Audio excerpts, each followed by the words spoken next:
मुलगी आहे ती आमच्या ठाकरे काकाकडून गायडन्स घेऊन आम्ही त्यांच्या बैठका महाराजच्या त्यांच्या चंबरमध्ये लावायचो. तेव्हा आम्हाला जागा नव्हती. महाराजचं ऑफिस अख्खी बिल्डिंग आमच्यासाठी उघडी होती. तर आज त्यांच्यामुळे जी संघटना आहे त्यानंतर आमचे कायदेशीर सल्लागार या ठिकाणी राहुल रणपिसे साहेब आहेत. जे आमच्या संस्थेचं सर्व या ठिकाणी पितामह जे विदर्भ ओरडले समाजाची सेवा केली सर. समाज सेवा ही जिसो सेवा म्हणतात. आणि माझ्या एवढ्या नगरीमध्ये आपण महाराज जायचं आपल्याला.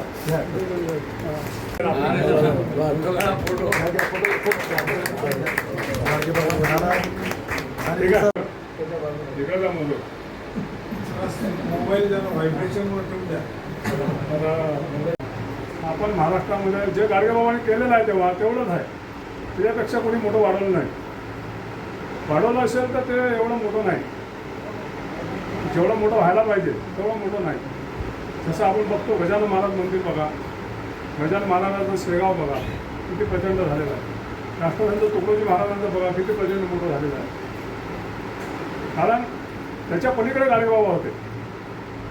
त्याच्या पलीकडे असलेले गाडगेबाबा त्यांचं भव्य स्मारक त्यांच्या गावामध्ये 10x10चं फक्त देऊळ आहे. आणि 10x10चं जेव्हा आम्ही गावात जातो तेव्हा आमच्या डोळ्यात पाणी येते. ज्या माणसाने अख्ख्या जगाला अख्ख्या देशाला ज्या माणसाच्या सभेमध्ये डॉक्टर बाबासाहेब आंबेडकर कीर्तनाला बसायचे. जेवढा जगातला मोठा महामानव त्यांच्या कीर्तनाला बसायचा. त्या माणसाच्या गावामध्ये आज काहीच नाही. तो तिथे गेल्यावर फक्त आहे ते गाडगेबाबाचं जन्मगाव आहे. त्या दृष्टिकोनातून त्यांचं कार्य हाती घेतलेलं आहे आमच्या महाराजांनी, संजय महाराज पाचपूर साहेब. आणि आम्ही प्रयत्न केले. 10-15 वर्ष आधी आम्ही संदेश ज्योत काढली, गाडगेबाबाचे स्वच्छता अभियान काढल्या. त्या गावात जाऊन आम्ही भंडारे घातले. भंडारे करून किंवा जेवणावळ करून किंवा काय करून तिथे आम्ही सत्य आमच्याकडून झालेलं नाही. तेव्हा आर पाटील आवा तेव्हा हे होते तेव्हा आम्हाला सरकार पण मदत करत होती. मोठी लोकं येत होती. पण आज खऱ्या अर्थाने त्या ठिकाणी वास्तुरूपात येते आहे. आमचे त्या चांगल्या गतीने करायचे आहे. म्हणून मी आज इथे थांबतो. या ठिकाणी मी आमचे तुम्ही बोला आमचे आज नवीन पिढीला त्याची काहीतरी जाण व्हावी की गाडगे महाराज हे कसे कर्मयोगी होते. त्या दृष्टीनं श्रीधर भाऊंच्या डोक्याची कल्पना आली की बाबा तुम्ही त्यांचं जर शेत पाहिलं तर आज त्या शेताची किंमत 50 लाख रुपये एकर आहे. एकदम रोड टच आहे. आणि त्यांनी महाराजांना कल्पना काढली की बाबा मला असं कसं करायचं आहे आणि मला इथं गाडगे महाराजचं स्मारक बांधायचं आहे. तर महाराजांनी त्या गोष्टीला हो म्हटलं आणि त्या प्रकारे ते कार्य पुढे चालू झालं. आणि त्यानंतर महाराजांची अशी इच्छा होती की मुंबई एक अशी नगरी आहे त्या नगरीमधून करोडो काय लाखो रुपये तुम्हाला पैसे मिळू शकतात. आणि इथे मोठमोठे धनाढ्य लोक आहेत, मोठमोठ्या संस्था आहेत. ह्या संस्था आपल्याला जर इथं काही आपल्याला जर हे देतील म्हणजे किंवा इथं आपल्याला वर्गणी देतील त्या वर्गणीच्या स्वरूपातून आणि गावच्या लोकांच्या माध्यमातून आपण फारच मोठं स्मारक बांधू. त्या दृष्टीनं आजची आपण ही मिटिंग घेतलेली आहे. आणि या मिटिंगला मुंबईतल्या गाडगे महाराजच्या संस्थांशी आम्ही कनेक्टेड आहोत. आणि तिसरी महत्त्वाची गोष्ट की आमची जी ही संस्था आहे या संस्थेचा बेसच गाडगे महाराज आहे. कारण की गाडगे महाराजची प्रेरणा घेऊनच आमचा हा कार्यक्रम चालतो आहे. त्या दृष्टीनं आम्ही आजचा कार्यक्रम घेतलेला आहे. मित्र हो, भगिनींनो, मी तुम्हाला हातून विनंती करतो तुम्ही फुलाची पाकळी जास्तीत जास्त वर्गणी देऊन ही संस्था कशी मोठी होईल याकरता आपलं सर्वांचं लक्ष असू द्या. आणि आपल्या महाराष्ट्रामध्ये एक असं एक दिव्य भव्य स्मारक व्हावी अशी तुमची सर्वांची इच्छा असावी. एवढं बोलून मी माझी 2 शब्द सांगतो. मोकळा गेला खूप मोठा आहे. ओम नमः शिवाय.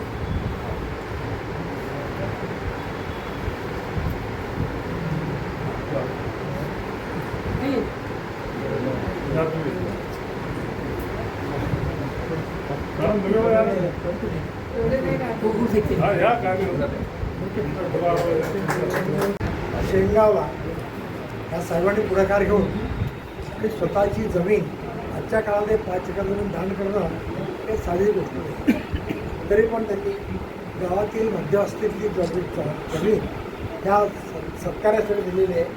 आणि त्या ठिकाणी गाडगे महाराजांचं आपण सगळीकडे जाताना असेल की जी 9-10 वर्षाची वक्तव्य अन्न वस्त्र निवारा आणि राहणे नागे साहेबांनी सांगितल्याप्रमाणे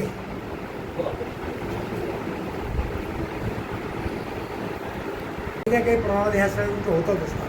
पण ह्या सगळ्या गोष्टीचं एक सगळ्या समाजाला, सगळ्या जनतेला, सगळ्या देशाला एक आदर्श असा निर्माण होण्यासाठी प्रेरणा मिळावी यासाठी मग आपला कधी एक स्मारक मोठं करायचं होतं.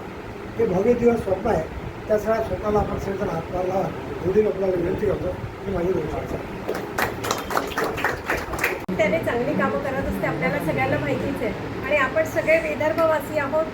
आपल्याला एकमेकांबद्दल वेगळा लगाव असतो. मुंबईमध्ये जेव्हा विदर्भ माणूस मिळतो विदर्भाचा तेव्हा आपल्याला एक वेगळं त्याच्याबद्दल कुतूहल वाटतं आणि आपुलकी वाटते की आपला माणूस आहे असं आपल्याला नेहमी वाटत असतं. म्हणून तुम्ही सगळे जवळचे आहात.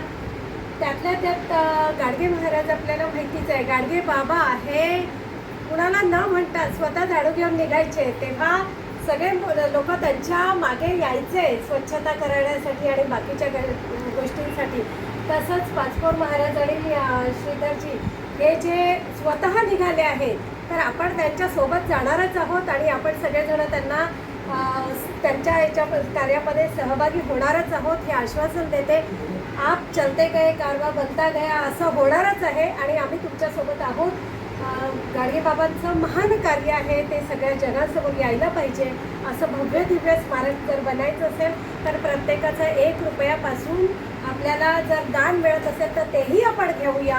कारण अयोध्येचं जेव्हा मंदिर झालं होतं तेव्हा आम्ही आमच्या एरियामधून जवळपास आम्ही फक्त 6 लेडीज होतो आणि 6 महिलांनी 9 लाख रुपये वर्गणी गोळा करून दिली होती. तर तसंच आपण आपल्या सगळ्या विदर्भ लोकांकडे किंवा बाकीच्यांकडे सुद्धा आपण जाऊन हे आपण कार्य करू शकतो. आणि त्यासाठी आपल्याला बळ देणारे आपले सगळेजण आहेत. झावरे साहेब आहेत, अशोकजी आहेत. आज फार चांगला योग आलेला आहे.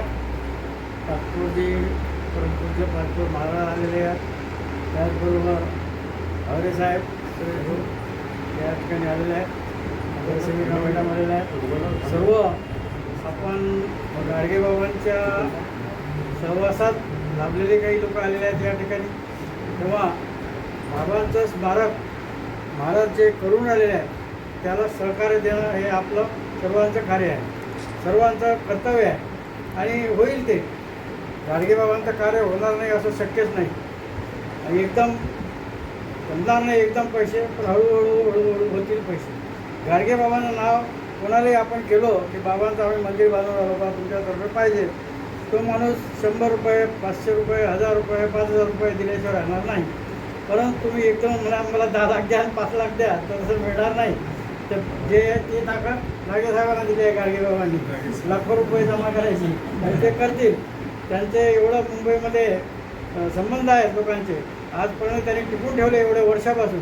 हे आज उद्या केलेलं नाही आहे त्यांची कमाई. ते जवळजवळ मी त्यांना 40 वर्षापासून ओळखतो. तेव्हा ते जे कार्य करतात आज हे विदर्भ वैभव मंदिर हे जे उभं आहे मुंबईसारख्या ठिकाणी एवढी मोठी इमारत ठेवणं बाळासाहेब साहेब नागेसाहेब यांनी हे जिवंत ठेवलेलं कार्य आहे.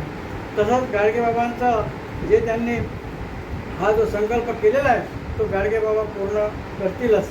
बाबा सांगत होते कीर्तनामध्ये धर्मशाळेच्या ट्रस्टींना सांगायचे गाडगेबाबा तुम्ही पैसे मागू नका, पैसे लोकांचे मागू नका, काम करत राहा, धर्मशाळा लोकांना दाखवा.